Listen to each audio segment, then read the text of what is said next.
मामा भांजी हमारी संस्कृति का एक पवित्र रिश्ता, जिसे कलंकित किया है एक ऐसी जोड़ी ने जो दुनिया के सामने थी कुछ और बंद दरवाजे के पीछे थी कुछ और।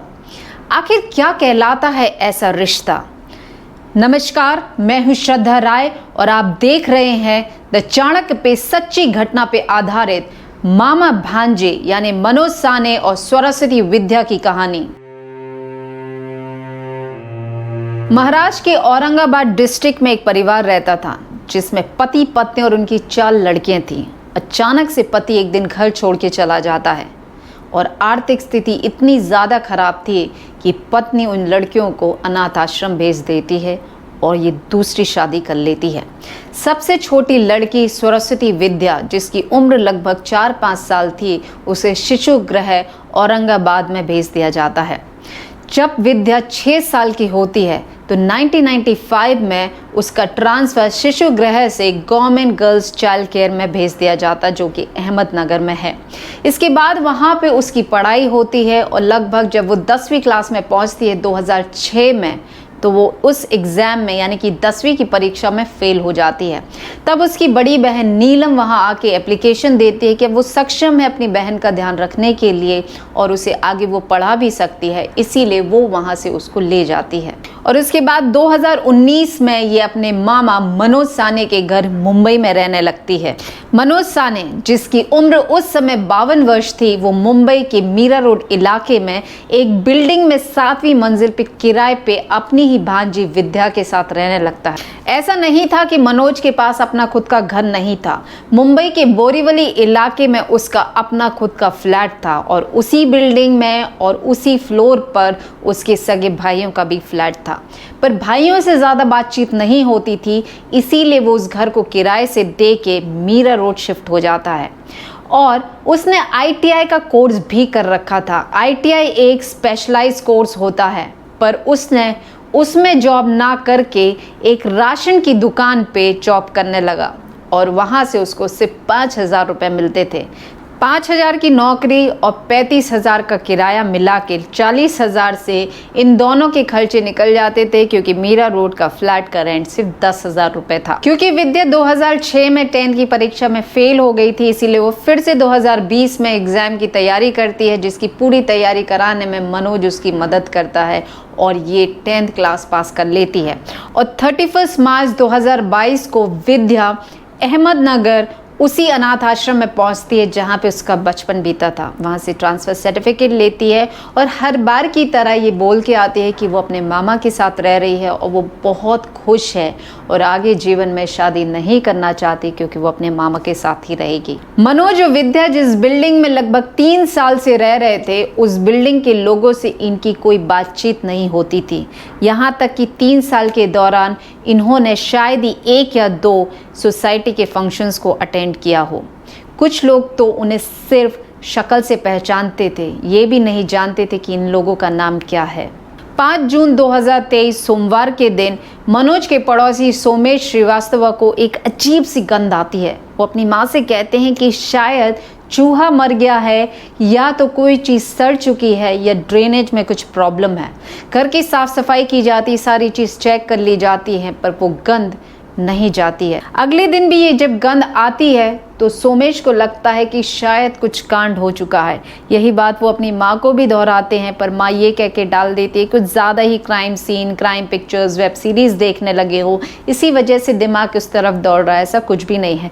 मनोज अपने बाकी 2 पड़ोसियों से भी पूछते हैं, वो भी घर में सारी चीज़ें देखते हैं, पर ऐसा कुछ भी नहीं पाया जाता जिससे ये साबित हो सके कि आखिर ये गंध का स्रोत क्या है। गंध से परेशान होके सोमेश मनोज के घर का दरवाज़ा खटखटाते हैं। मैंने उनका घर जाके नॉक किया तो कोई रिस्पांस नहीं था। अंदर थे वो, ताला नहीं लगा था। सेकंड टाइम जब नॉक किया तो रूम फ्रेशनर मारे पूरा मेरे घर में। सोमेश सोसाइटी ऑफिस जाता है और सेक्रेटरी को ये पूरा मामला बताता है। सेक्रेटरी भी एश्योरेंस देते हैं कि इस पे कुछ काम करते हैं, फिगर आउट करेंगे कि आखिर ये पूरा मामला क्या है। सोमेश की मुलाकात नीचे ही फिर मनोज से हो जाती है। वो मनोज से कहता है कि शायद आपके घर में चूहा मर गया है, कुछ तो प्रॉब्लम है जिससे दुर्गंध आ रही है। और मनोज कहता है कि ठीक है, मैं वापस रात को 10:30 बजे आऊँगा और मैं देखता हूँ कि क्या प्रॉब्लम है, पर अभी मुझे जाना है। ये कह के मनोज निकल जाता है और सेक्रेटरी उस एजेंट को बुलाते हैं जिसने मनोज को ये घर दिलाया था। सोसाइटी के सेक्रेटरी, एजेंट और सोमेश और बाकी लोग मिलके पुलिस को इन्फॉर्म करते हैं। शाम के 7 बजे पुलिस उस बिल्डिंग में आती है, पर जैसे ही 7वें माले पे जब पुलिस पहुंचती है तो उन्हें भी उस दुर्गंध का एहसास होता है। पुलिस मनोज के घर का दरवाज़ा तोड़ते हैं और जैसे ही दरवाज़ा खोलते हैं सबके हाथ मुंह की तरफ बढ़ जाते हैं, यानी कि दुर्गंध इतनी तेज़ होती है कि सब लोग अपने नाक और मुंह बंद कर लेते हैं। घर में एंट्री लेने के बाद पुलिस की नज़र सबसे पहले वुड कटर पे पड़ती है। बेडरूम की तरफ बढ़ते हैं तो वहाँ पे चेन कटर और कुछ प्लास्टिक पैकेट्स मिलते हैं, पर प्लास्टिक पैकेट खाली थे। घर पूरी तरीके से साफ़ सुथरा।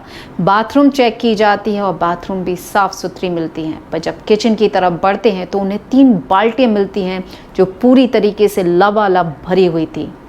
पानी से नहीं बल्कि खून से। और उसके अंदर जब टटोला जाता है तो छोटे छोटे मांस के टुकड़े मिलते हैं, पर ये किस चीज़ के मांस के टुकड़े थे ये तब पुलिस को समझ में नहीं आता है। कुकर गैस पे मिलता है जो कि उसके अंदर भी उन्हें छोटे छोटे मांस के टुकड़े मिलते हैं जो कि बॉइल्ड थे। कुछ बर्तन में भी मांस पड़ा रहता है जैसे उसे फ्राई कर दिया गया हो। इसके अलावा पुलिस को एक औरत की चोटी मिलती है जिसमें फूल लगा हुआ था। पुलिस को एक जांग का हिस्सा भी मिला और तब जाके पुलिस को यकीन हो गया कि ये शव के टुकड़े किसी इंसान के हैं। जहां पे पुलिस की टीम फ्लैट के अंदर अपनी छानबीन कर रही थी, वहीं बिल्डिंग के लोग काफ़ी बेचैन और उनके अंदर हलचल मची हुई थी। और उसी वक्त पे मनोज की एंट्री होती है। मनोज को इस बात का ज़रा भी एहसास नहीं था क्योंकि पुलिस ने सबसे कहा था कि कोई भी मनोज को फ़ोन ना लगाए और किसी भी प्रकार की इंफॉर्मेशन यहाँ से बाहर नहीं जाना चाहिए थी। इसीलिए मनोज को ज़रा भी भनक नहीं पड़ी और जैसे ही मनोज लिफ्ट से बाहर 7th फ्लोर पे पहुँचता है तो वो पाता है कि उसके ही फ्लैट की छानबीन हो रही है। इसीलिए वो तुरंत ही अपना मुँह छुपा लेता है, पर वो एजेंट जिसने उसे ये फ्लैट दिलाया था वो उसे पहचान लेता है और पुलिस उसे दबोच लेती है। और इसके बाद मनोज अपनी पूरी कहानी सुनाता है। 2014 में मनोज की पहचान सरस्वती विद्या से उसी राशन की दुकान पे होती है जहाँ पे ये नौकरी करता था। दोनों की पहचान अच्छी दोस्ती में बदल जाती है और अच्छी दोस्ती प्यार में, और ये दोनों जाके मंदिर में शादी कर लेते हैं। अपनी शादी की बात विद्या ने केवल अपनी 3 बड़ी बहनों को बताया था और दुनिया के सामने ये दोनों मामा भांजी के रिश्ते को निभा रहे थे और घर के अंदर पति पत्नी का।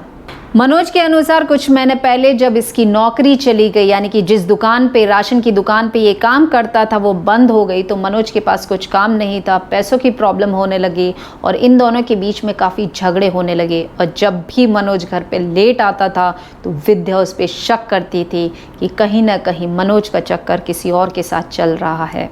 मनोज ने पुलिस को ये भी बताया कि वो विद्या को अपनी बेटी मानता था और उसने कभी भी विद्या के साथ किसी भी प्रकार के फिजिकल रिलेशनशिप नहीं बनाए, क्योंकि 2008 में मनोज जब किसी ट्रीटमेंट के लिए हॉस्पिटल जाता है तो उसी हॉस्पिटल से वो HIV पॉजिटिव हो जाता है और जिसकी वजह से वो लगातार दवाइयों पे भी निर्भर है। विद्या बार बार मनोज से लड़ती थी, झगड़ती थी और शक करती थी और शायद इसी वजह से वो डिप्रेशन में चली गई, ऐसा मनोज का कहना है। 3 जून 2023 को जब मनोज अपने घर पहुंचता है तो विद्या उसे मरी हुई मिलती है। ये भी मनोज का ही कहना है कि वो डिप्रेशन की वजह से उसने अपनी जान ले ली।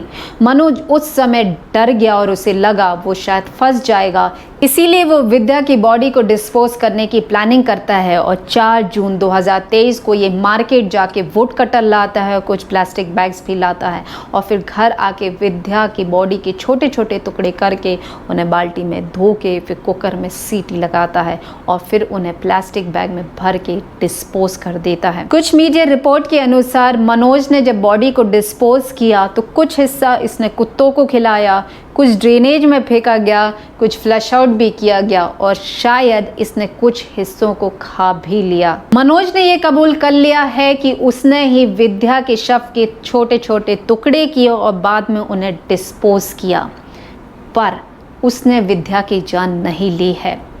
पुलिस ने मनोज को अपनी कस्टडी में ले लिया है और फॉरेंसिक टीम के लिए बेहद चैलेंजिंग काम है ये साबित करना कि आखिर विद्या की जान कैसे गई है। क्या मनोज ने ही विद्या को पहले मारा और फिर बाद में उसके शव को डिस्पोज किया, या खुद विद्या ने अपनी जान ले ली? क्योंकि मनोज ने जिस हिसाब से छोटे छोटे टुकड़े करके उन्हें बॉइल्ड करके और अलग अलग तरीके से उसे डिस्पोज किया गया है, जिन बॉडी पार्ट से फॉरेंसिक टीम ये साबित कर सकती थी कि विद्या की जान कैसे गई है, वो पार्ट मिसिंग हैं। आपके जहन में भी ये सवाल ज़रूर आ रहा होगा कि मनोज, जिसे ये पता था कि वो HIV पॉजिटिव है, तो क्यों उसने एक महिला से, और वो महिला से जो उससे 20-25 साल छोटी है, उससे शादी की, और क्यों दोनों ने मिलकर 2 पवित्र रिश्ते को कलंकित किया, दूषित किया और एक गहरे रसातल में जाने दिया। नमस्कार।